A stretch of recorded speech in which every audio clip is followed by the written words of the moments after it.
They're looking at how do you create that more experiential type of event and almost create a festivalization of a conference.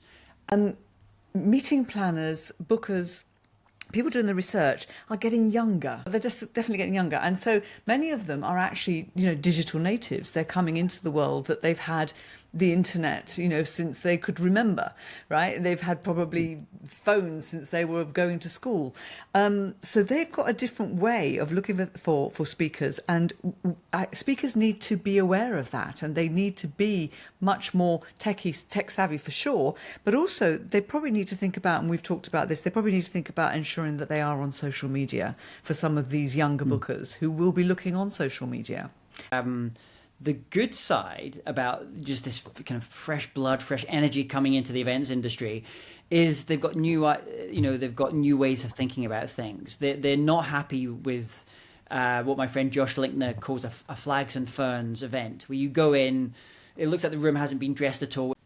Where I really like, with the younger generation coming in, this is a generation that's grown up going to music festivals, going to like really experiential type events. And they're looking at how do you create that more experiential type of event and almost create a festivalization of a conference. And that is really cool.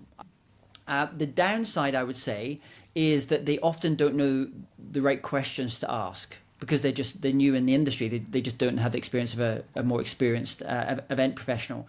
And often there's a bit of a disconnect where the event planner will make, and I've heard this from the client side, will make some recommendations of speakers because they have a really great, TikTok profile, for example, but then they go and do the discovery call with the C-suite executive, and this is not right at all for what we're trying to do. So there's a little bit of a disconnect, I would say, there, but on the whole, it's great. I love the fact that that's coming in. And also, I know that what will happen as part of that is that they will look to book speakers, younger speakers. And with them, those younger speakers will come with fresh ideas, fresh ways of doing things.